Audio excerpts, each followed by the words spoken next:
Hello!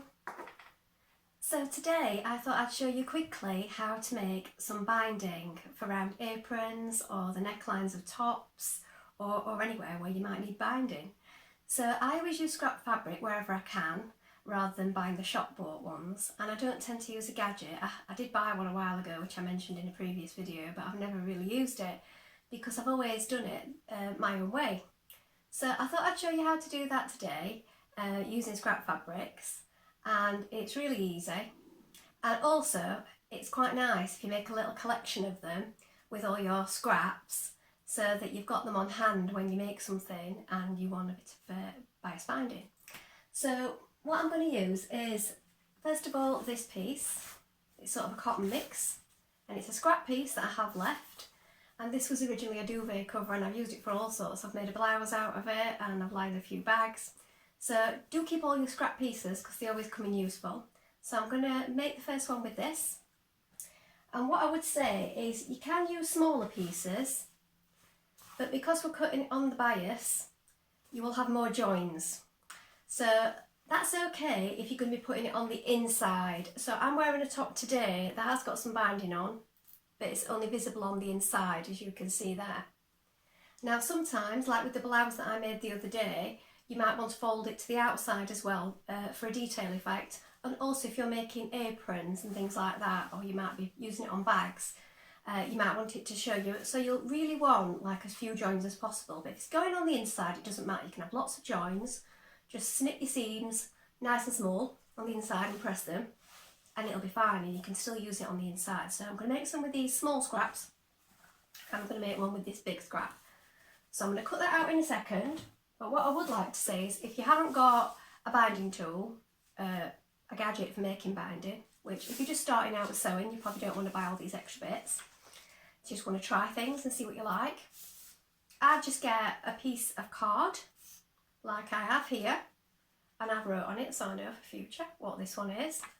And I've done this one, so it's going to be for 2 centimetre binding, and then you'll fold 1 centimetre in each side. And you can place that on the fabric, you can make it bigger than this of course, and then you've got like a template for cutting out. You're going to put that on the diagonal of the fabric. So if you've got a piece of fabric where the selvage is, that's that finished edge on the fabric, goes down either side, you want to fold it diagonally, and you're going to cut those strips that way and then make joins. So we're going to do that now.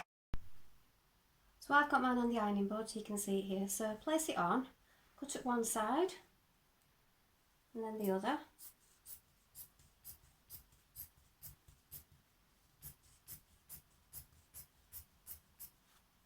And like I say, you can do this longer. I just did this one to show you really, because I generally do mine by eye, but if you're not confident with how wide things are, you'll probably want a template to go on. And you cut out strips like that. Now depending on how much you want to make and whether you're doing neck hole and armholes with this, or you want to go all the way around an apron, so you want it quite long, you're going to need to join quite a few strips together.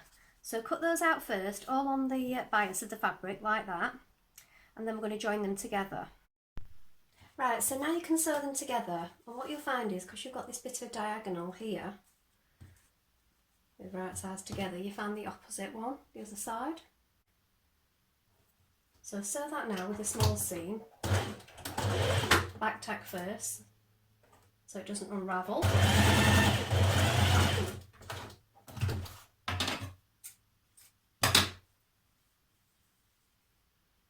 And you'll have a seam that's on the diagonal as well, and you do that with each piece.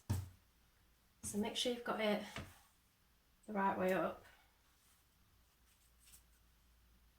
so they fit. That one's a little bit wider, cut that one a little bit wider, never mind.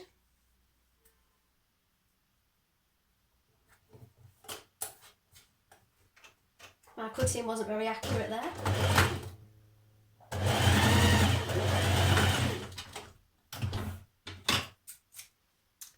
I'll just need to make sure that I press that one in a little bit further. Just there, look. So there we go. So now we've got them all sewn together, we now go and press it. So press your seams open first with a hot iron.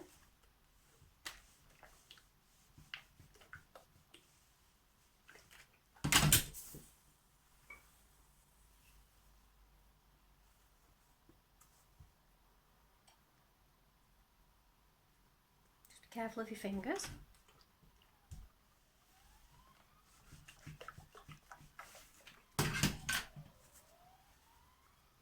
And then once you've done that, make sure you press into the wrong side.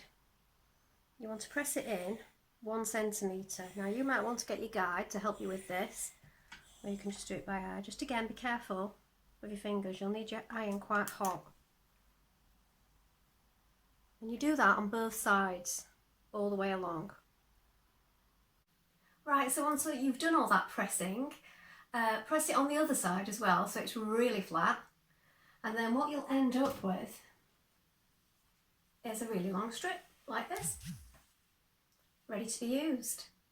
Now, I know some people are going to think, well, bias binding is really quite cheap anyway, but you might want a particular colour, you might just want to use up those scraps, or the shops might be closed and you might just be doing something later in the evening, you might want to get it finished and you might just want to make some there and then.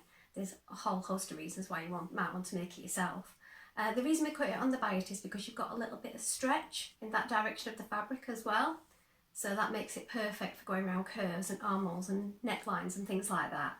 So when you've made that, then you can roll it up neatly, secure it with a pin like this, and then store them all away so that you've got them ready for when you want to make something. So if you know somebody that sews, you could also make a little selection of these and put them in with some other sewing items as a gift. I said it was going to be a quick one today, so I hope that's been helpful. Let me know in the comments if you give it a try. Please like and subscribe, and I'll see you again soon. Bye.